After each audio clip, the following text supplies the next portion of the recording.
Welcome to Wonder Paws Down Under. I'm Dan. I'm Anita. And together we're travelling around Australia with our dog Wally, our cat Paprika, our off-road caravan, and our trusty turtle Hilux. And we're here to bring you some pet travelling tips on the road. Sorry, I have a bit of a cold. My tips didn't come out very well today. And in this episode, we're actually going to bring something a little bit different. We're going to talk to you about our top 4 pet-friendly tips and experiences in the mid to northern parts of WA. Because if you are doing a lap around Australia, you're probably going to want to see this section. And you might be thinking, it's kind of in the middle of nowhere. I'm sure that there's not that many great experiences that we can do with our dog or our cat. But you'll be surprised, we have found some of the most amazing and interactive experiences in this region, probably on our whole entire trip, actually. So stay tuned, there is plenty to come. Remember to hit that subscribe button, give us a comment, give us a like. We'd love to hear your feedback and connect. Sounds good. So, I guess in terms of the order, maybe we'll just make our way geographically from mid-WA right through to the northern section. Yeah. So, in no particular order, but number 1 on our list, this is an area that sits just outside of Denham in Shark Bay, about 800 kilometres north, and it is pet-friendly wonder that it looks like any marine or animal or ocean lover for that matter. It's called the Ocean Park Aquarium. So, Ocean Park Aquarium is filled with an extraordinary amount of exhibits full of marine life, from graceful stingrays to sharks to predator fish to all sorts of colourful fish that are found in and around the Shark Bay area. It's easy to get in there, you just need a 2-wheel drive, so no issues there. It's pretty affordable experience because you do have to do a guided tour in order to go in there, but we found it more on the affordable side. Definitely. And best of all, you can bring your pooch or your kitty. Well, at least you can try to bring your kitty, because being a pet-friendly experience, most people have dogs on the road and doggies are walking around everywhere. So we attempted to take Paprika into the Ocean Park Aquarium and the staff were glad to have him there. They were actually excited to see a kitty in the aquarium. But the problem is that the minute that we noticed that Paprika was getting a bit anxious because there was other dogs like border collies and huskies. So there were different types of breeds. They're quite large breeds, and Paprika started to become quite anxious. So we looked at each other and we said, even though it would look good for the gram or for YouTube, this is not the right situation for Paprika. So we ended up taking Paprika out and putting him into the caravan, making sure he was all nice and comfortable in there, and we went back on inside with Wally on his own. Now, Wally's never ever had any issues with being the center of attention, so he was very, very happy to be brought on this trip. It was almost like it was a tour about Wally, not about all the amazing marine life in the Shark Bay region.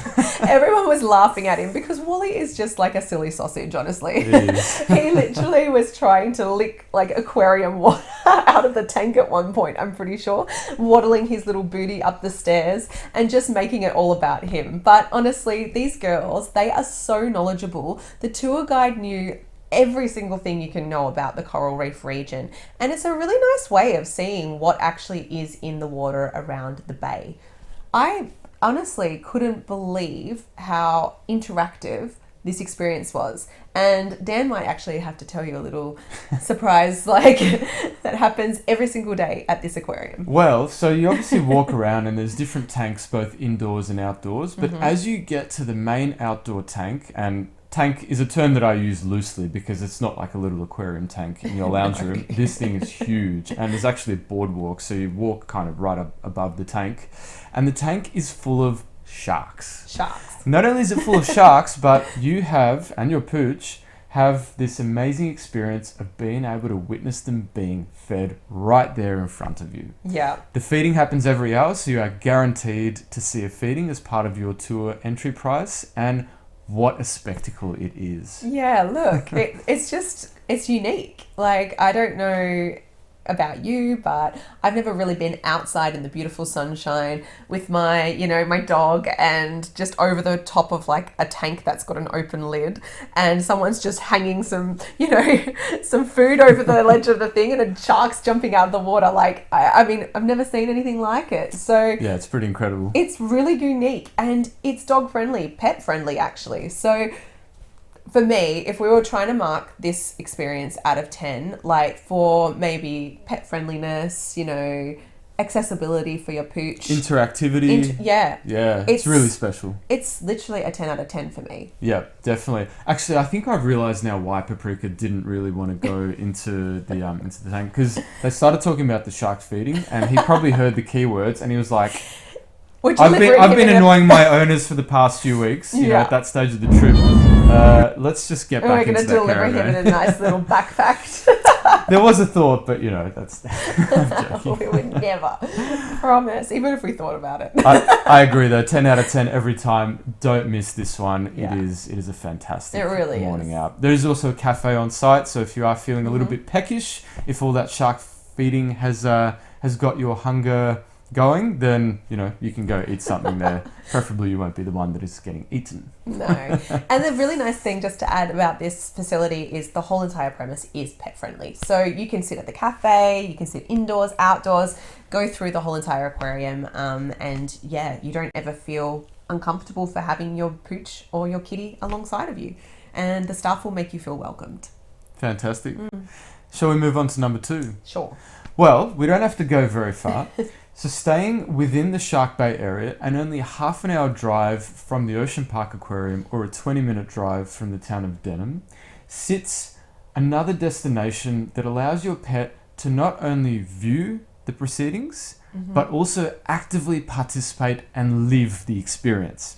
Now, we're going to be a little bit sneaky here. We're actually going to break this up into 2 sub-experiences because they're in the same location, but they're actually 2 distinct experiences. One, as you can probably guess, and known for its world-famous dolphin feeding, is the dolphin experience at Monkey Mia. Why do they call it Monkey Mia? There's no monkeys there. There's not even trees. What is going on? There is a reason, and I'm pretty sure we learned it. And now I've made a fool of myself on YouTube. Monkey Mia. So, in order to access Monkey Mia, you have to enter the RAC Monkey Mia Resort. There is a nominal entry fee. It's not a lot of money, but, you know, it is something that you have to pay. And for more than 50 years, wild groups of Indo-Pacific bottlenose dolphins have been visiting the shallows at Monkey Mia. And the good folk at WA Parks and Wildlife Service caught on to this and have now produced a thrice daily feeding experience where the wild dolphins come in and get fed. And the best part is, you can bring your dog. You cannot bring the dog down to the actual experience for this one, but there is a really nice little bridge that actually goes over the water, and you can bring the dog up onto the viewing platform. And Wally sticks his little nose through, and he was viewing turtles, dolphins, pelicans. Cheeky pelicans, of course. Yeah, a few cheeky pelicans, and the little turtle below him. I think Wally was just like, what the hell is going on? So it was really, really cool, actually, because it was our first time kind of seeing something like this. I mean, we've seen dolphins before, but so up close and, you know, being fed. Yeah. And it was his first time. So we're all having a first time of viewing the dolphin experience, and it was really, really, really lovely, except for the fact that it's a little bit cold in the morning. Yeah, well, on that note, the best time to go and do this experience is that first slot at about 7:45 a.m. So it is going to be crisp and chilly if you're there at the, well, not wrong time of the year, but the cool part of the year, the cool part of the year. But yeah, you can stand on that bridge, just rug up like we did with Wally. If you don't have a pooch, then as a spectator, you can actually stand on the beach and watch the dolphins being fed. But we found that standing on the bridge gave you a really nice bird's eye view of the proceedings. If you've got kids, obviously you're going to want to go down to the sand, so just make sure someone takes the pooch on the other side. Yeah. But yeah, it was awesome. Very educational, very fun. I think Wally learned quite a lot. Paprika didn't give a hoot, but that's okay. Definitely one worth not missing. And the best thing about the region is it's really a 2-4 deal because there is more things to do at the RAC Monkey Mia. So it's a very easily accessible place, which is amazing. And a lot of people do venture far and wide to come to this resort. Now, most people might not realise how pet friendly it actually is because there is an off-leash dog beach on the beach in Monkey Mia, which is quite unique because it is a marine conservation area and there is a national park right next door. But there is a way that you can explore the ocean with your dog and get up and close with some marine life. Now, you probably want to like test the waters first before doing this, because this is Shark Bay and it is a shark region. Yes. But we're going to test the waters in the most wildest way of our trip thus far.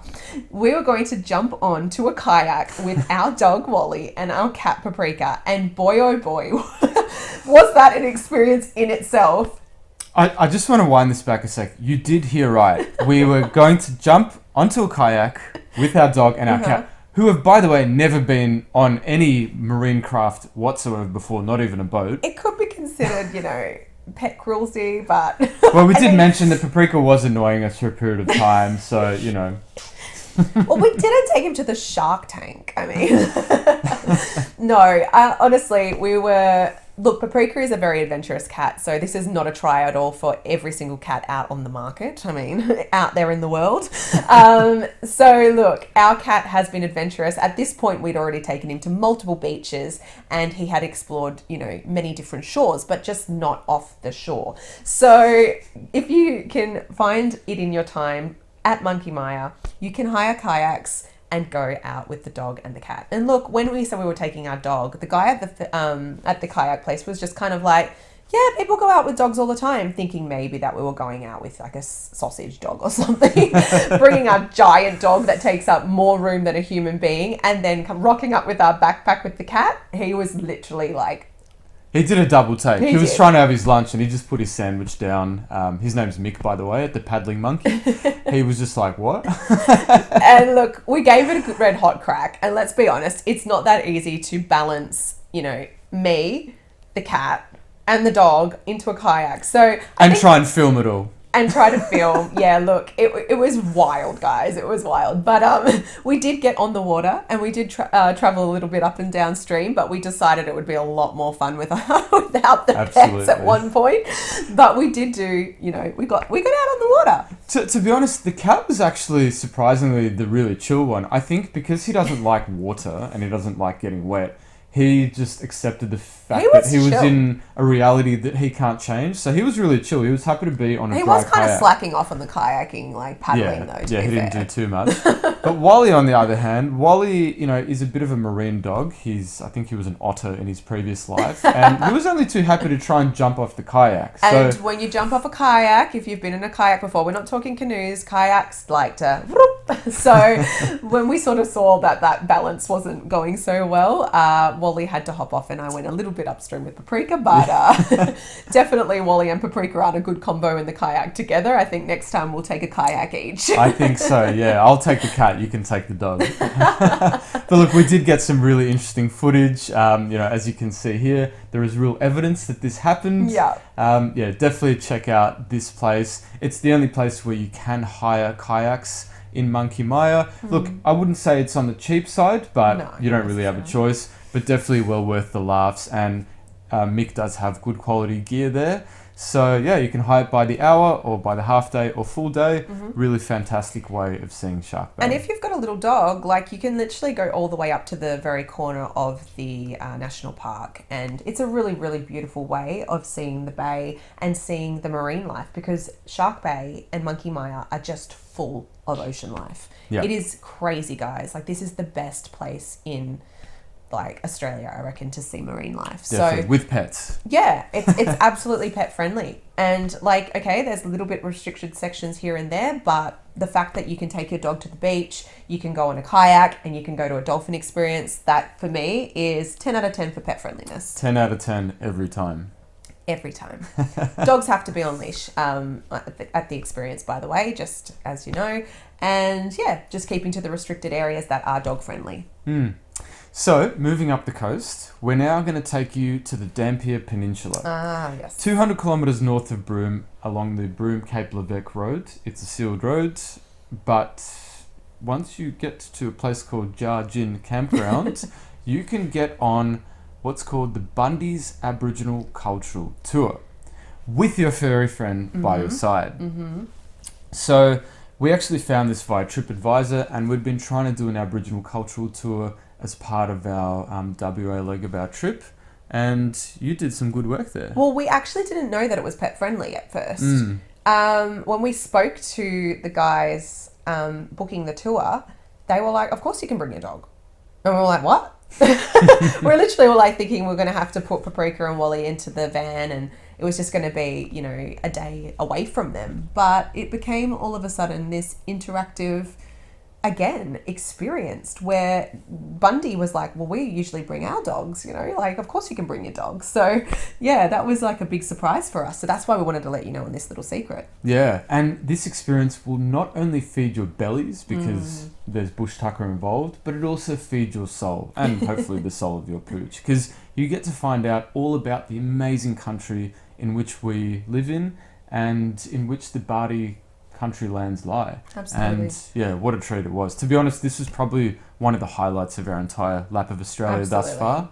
And we love the fact that it was a tag-along tour. So you do need to bring your own four-wheel drive, although the road to get to the initial meeting point is sealed. After that, you do have to let your tyre pressures down, and Bundy does take you onto basically the Bardi land. Soft sand. Yeah, you go through soft sand. Very soft sand. You go along the shoreline and yeah, you're right in the heart of Bardi country. And why we've got this on our list as well is as an interactive experience. So Wally wasn't like restricted to the car. He was allowed to come and do whatever we were doing. So we like to get our, you know, feet dirty, but you all know that dogs really like to get their feet dirty. So Wally being able to like, you know, go through the mud, swim in the ocean.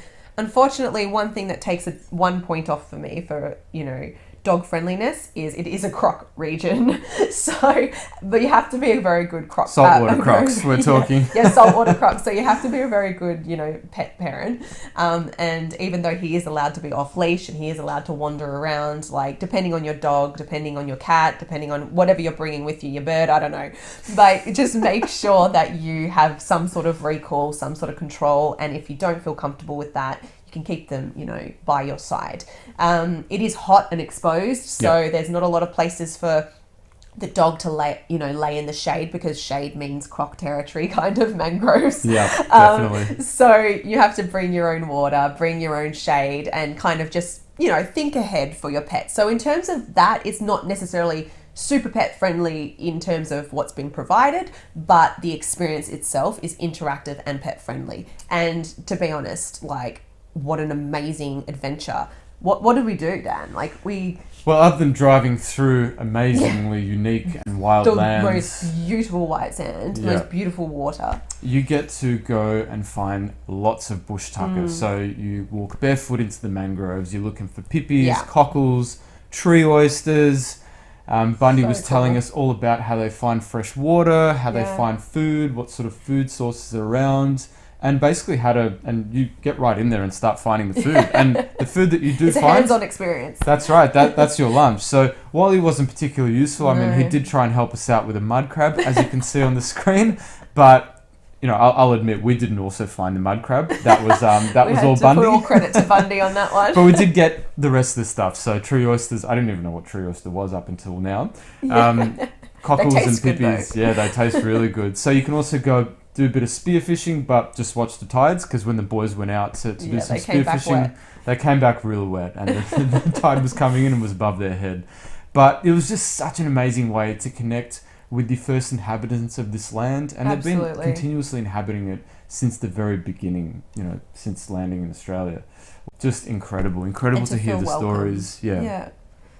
So I think, that was, I mean, you've heard it all now. That was just absolutely the most stunning experience. And to be able to bring your dog along, like, it just makes it that little bit more memorable for us, you know, like when we look back on that memory, Wally's a part of it. Unfortunately, Paprika missed out again, mainly again because it was driving on, you know, what are they called?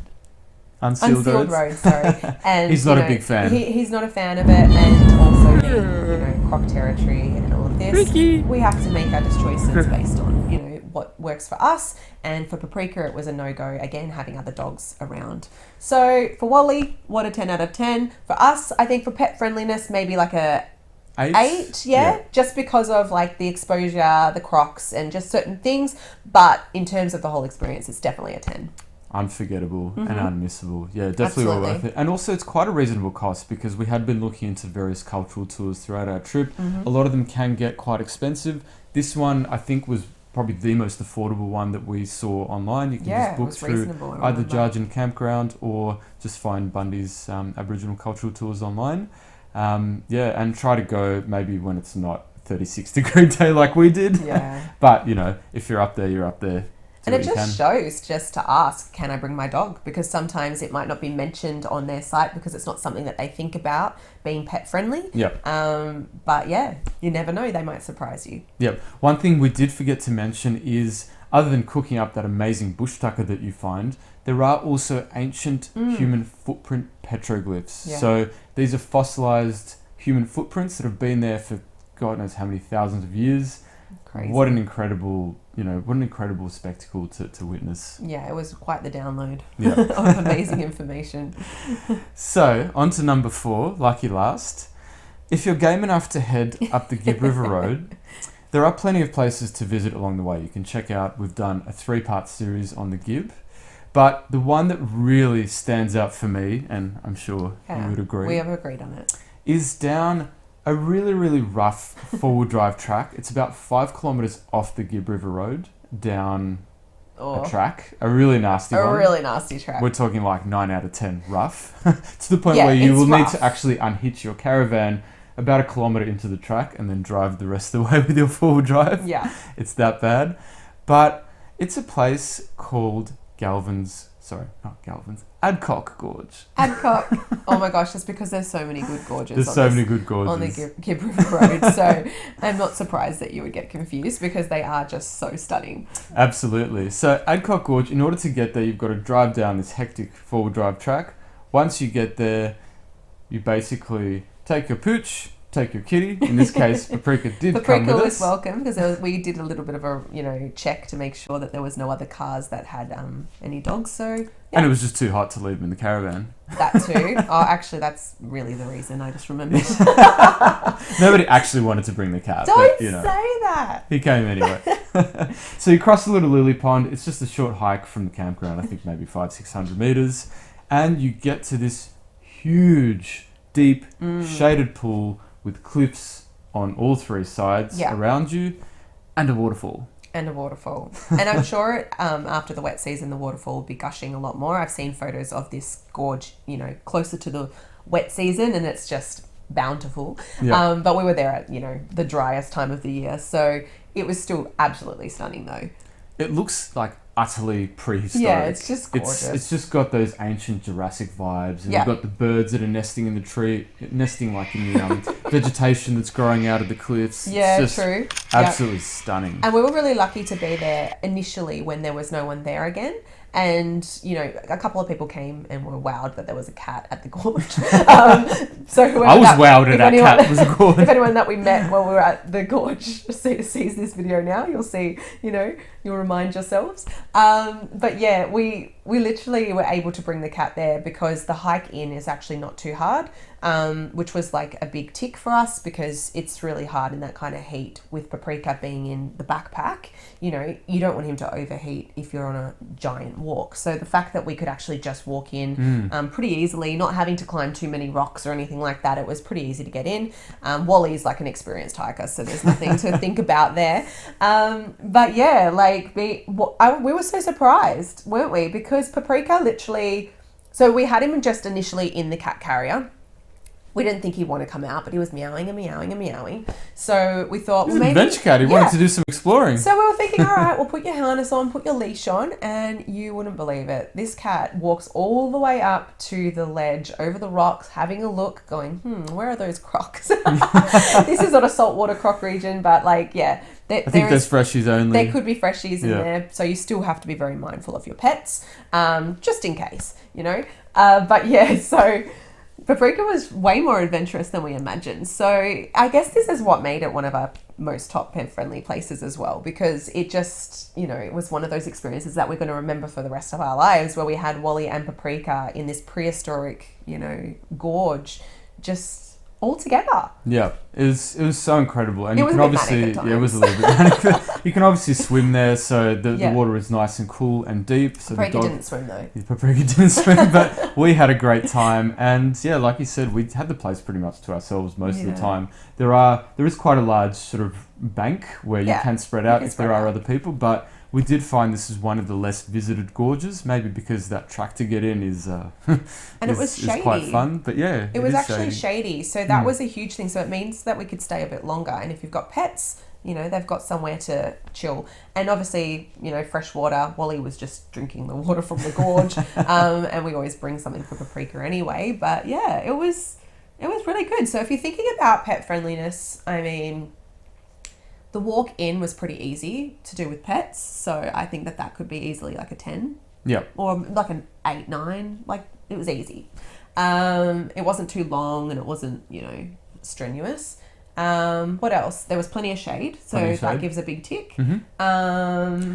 There's Yeah. plenty of water for drinking for Wally, but there's also somewhere to cool off. So that's, yeah, I think that gives a pretty high mark. Yeah, the What only reason happened? I'd probably give it a 9 out of 10 is Yeah. purely because there are freshies there. Yeah, And whilst agreed. the freshies will not eat you as a human, they could have your pooch or your kitty. So you just got to watch out for them. And also watching out for snakes is another one. Yes, Because good point. it is literally like the wild here. You're in the wild. I mean, you can see snakes everywhere in Australia, even in your backyard, but it's a lot more common because they're not disturbed as much in these places, you know? And if there's not been anyone visiting there before you, they've probably been hanging out and having a good time before you rocked up. So just be mindful, especially for cats and dogs alike. Like, yeah, they can sometimes wander off on you and you just might not notice if they've been bitten by any sort of snake. So just do a little bit of a scope first. I always like to check rocks. I like to just check the like The general, rock police. yeah, like where we're going to put our stuff down. I also always check for like big ants and like, you know, the ones that sting you. I think there's green ants or something. Yeah, right. Was that in that region? No, that's more Queensland. They've got There's the ants, big, they've though. got the big bull ants or whatever, so they could obviously hurt you and your pets. So I always like to just double check where we're putting the pets down. If I'm putting Paprika's carrier down,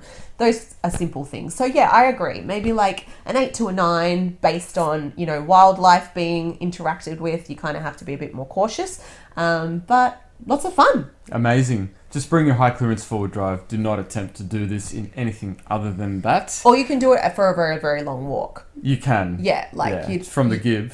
Very Oh, long no, walk. yeah, 'cause that road too. Yeah, you're right. Yeah. Yeah. It's pretty much the whole road, but it gets worse and worse. Yeah.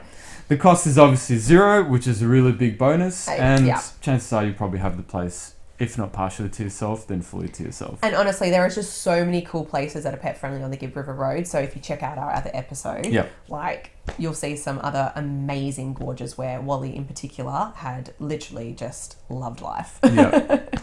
So there you have it, folks. Our top 4 places in mid to northern WA. Yeah. Make sure you check them out. And also, if you have any other places you'd love to suggest, let us know in the comments. Please. Let's spread the love, share the knowledge, let all the other good folk in this country find out what it is to travel with your pets Yeah. and have an amazing time. Yeah, we would probably miss something. And you know what? You can't see everything on your lap around Australia the first time. So Yeah. give us some tips for the next time. Yeah, remember to hit that subscribe button, give us a like. We'd love to connect and hear your feedback. I guess for now, it's goodbye. See you Hope soon. you enjoyed it. Bye.